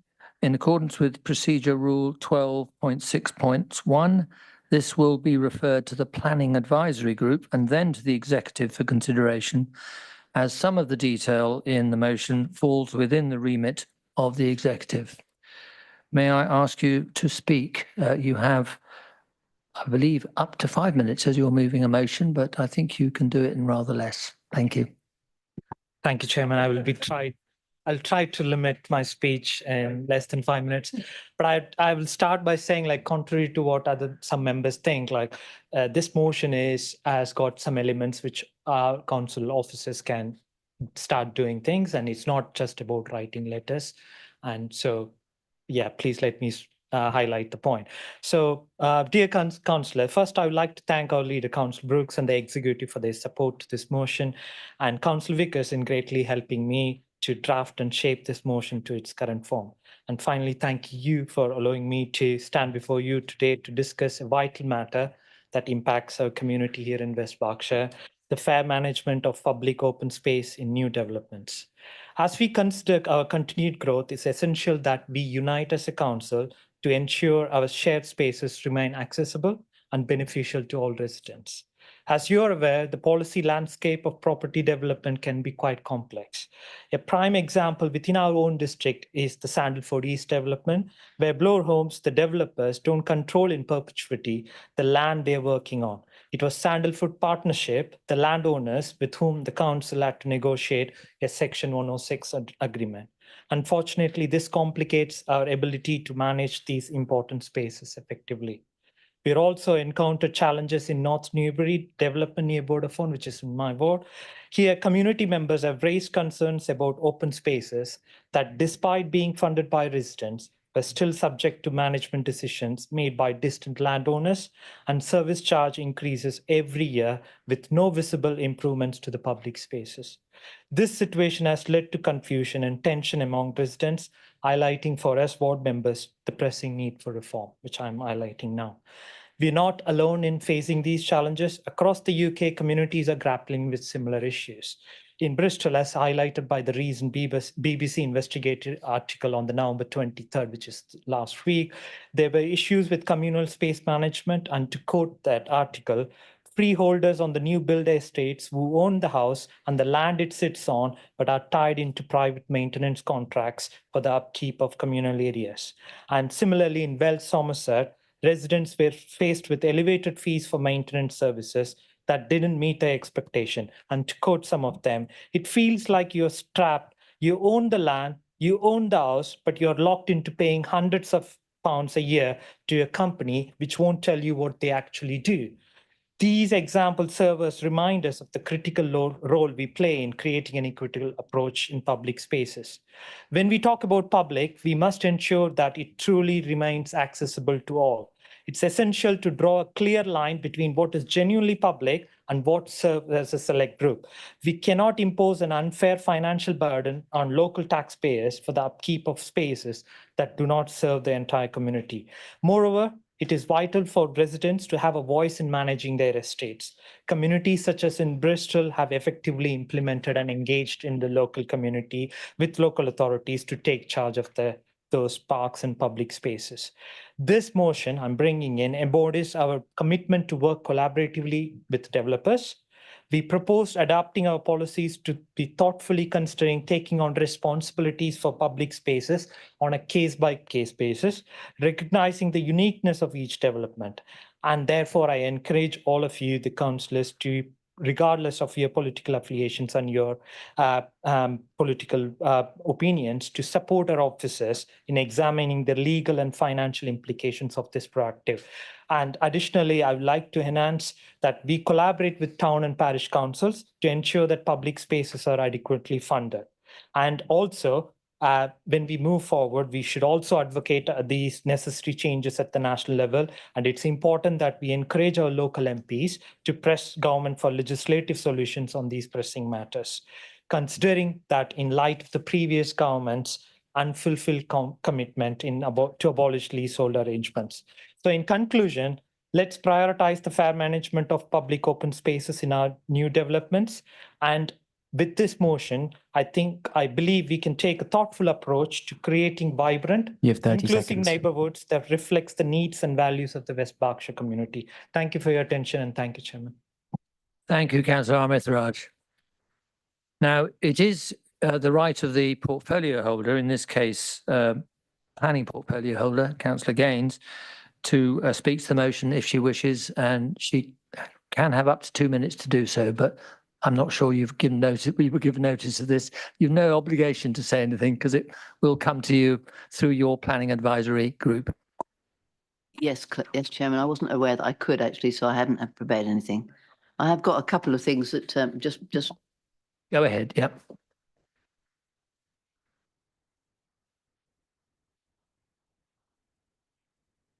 I jotted down some things just while we were listening. Many new homers are caught out when moving into a brand new development. Often they're totally unaware of the extra costs they're about to incur for the recreation areas and for the green spaces. Worse still, there are developments that have roads and lighting that are also not taken up by local authorities. I've got just one such case that I'm aware of that's actually contacted me. They formed a group and they are frustrated that they have no idea in this new site what the costs are going to be and what they need to budget for in the future. The site is more problematic because in their situation, they actually don't have, we are not adopting the roads or the lighting, so they are going to have to sort that one out themselves as well. They've been told that they're going to have a management company. They haven't been told what the management company is. So they're in a very difficult place. When they actually went to buy the properties, they were told by the sales staff, oh, yes, it's all taken care of. No problem at all. But actually, when it comes to the situation, it's not covered. So this will also, of course, impact when they go to sell.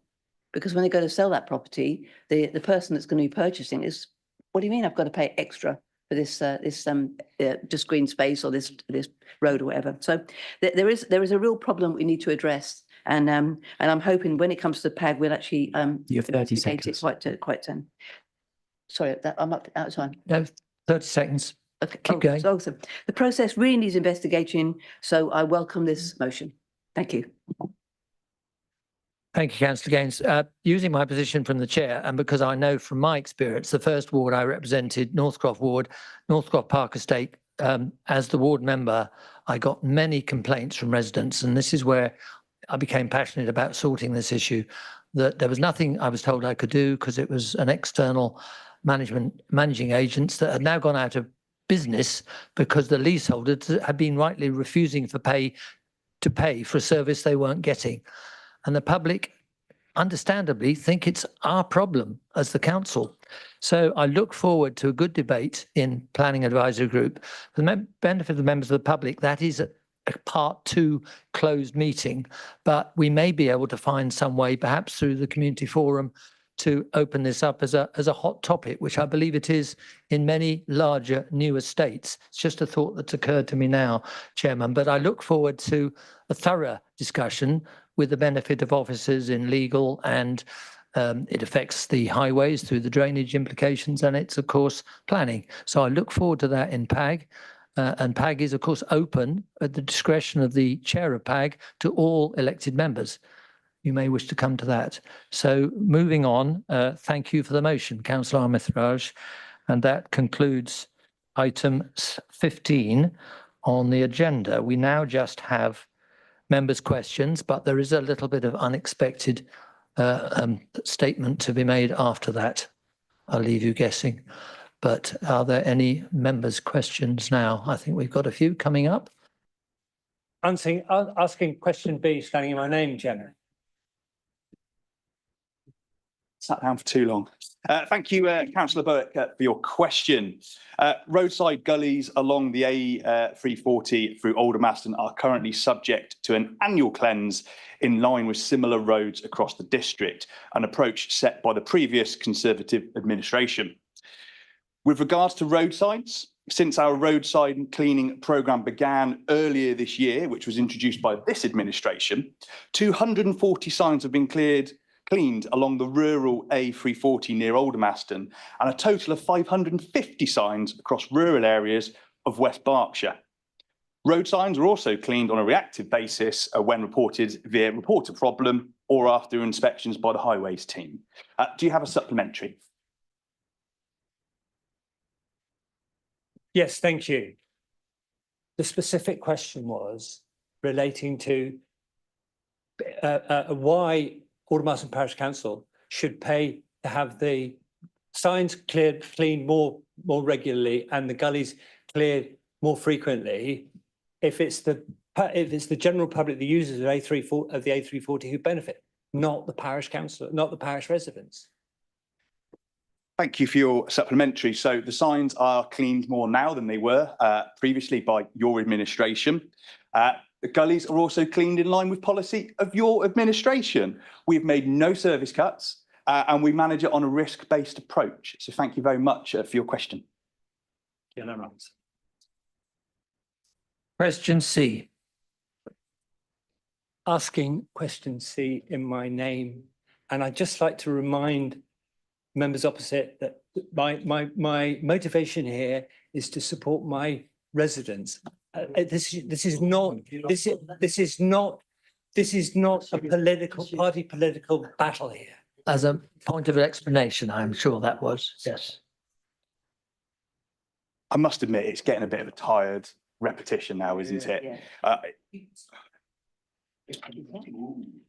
Excuse me, our role as councillors here, this is a bit of a point of order, is to demonstrate leadership. It's in the Lowlands Principles, it's in our code of conduct.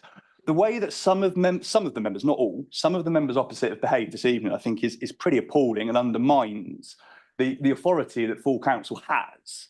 And I'm more than happy to answer the questions. I've answered the questions fully and I've explained the situation.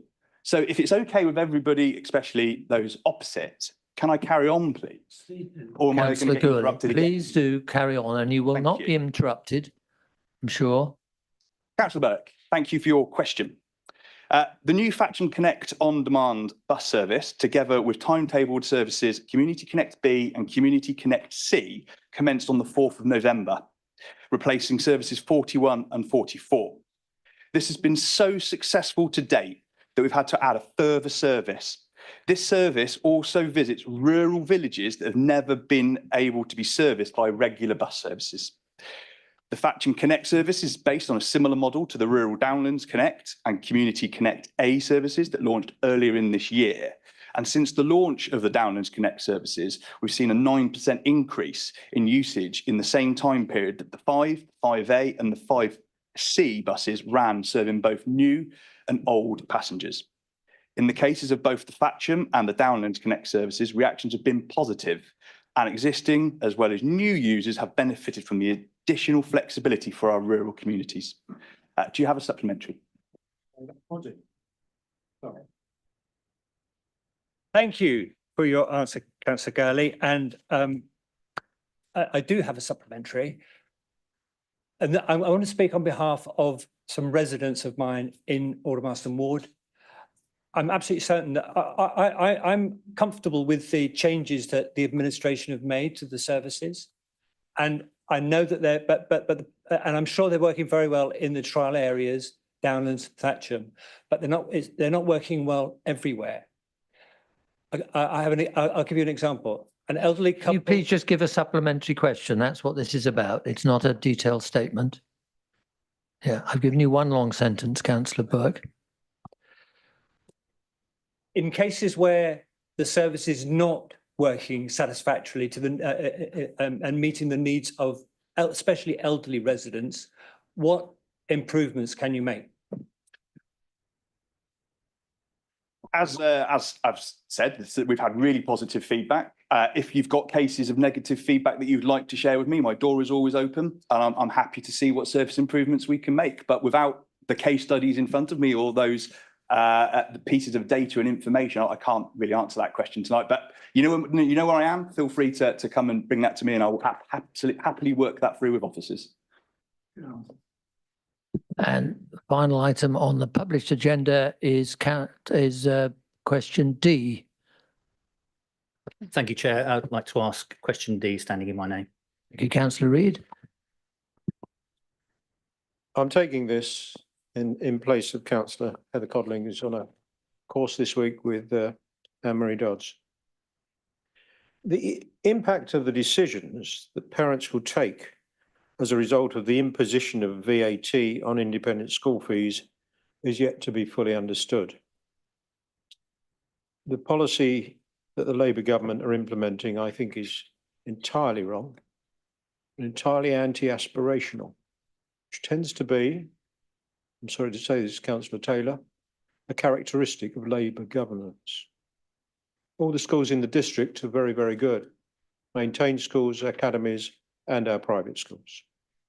Currently, in West Berkshire, it is anticipated that there will be a sufficient surplus of places to accommodate any additional demand. This position will continue to be monitored so that any further actions may be required can be identified at the earliest possible opportunity. In relation to the impact on employment, the education system locally faces challenges in recruiting suitably qualified staff. As such, there are opportunities in the wider education sector that any staff displaced may wish to consider, but it is more than sad to me that that may be a consequence of this policy.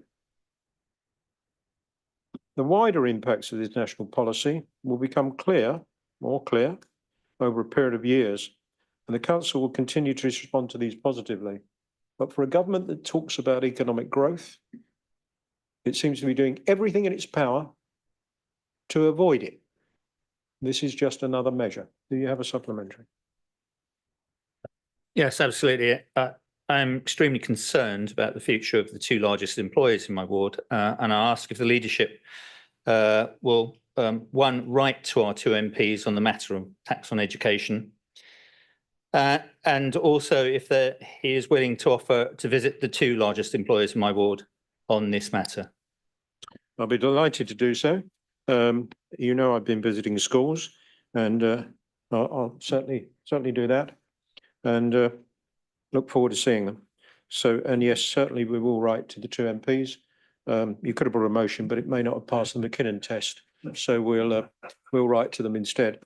So thank you. I hope that's helpful. And Councillor Dick, you're nearly out of here, sir. Members, from the chair, I need to make the following statement before closing the meeting, and that is before ending the live feed as well. I would like to make a brief statement and to publicly apologise to Enbourne Parish Councillor Peter Tompkins for the comment which I provided to the Penny Post in July 2024 about the development of Long Copse Farm. My comment was published in the 18th July issue of the Penny Post. I would like to set the record straight and make the following matters clear. 1. At the time of making my comment, I was mistaken that Mr. Tompkins had not completed a Register of Interests form.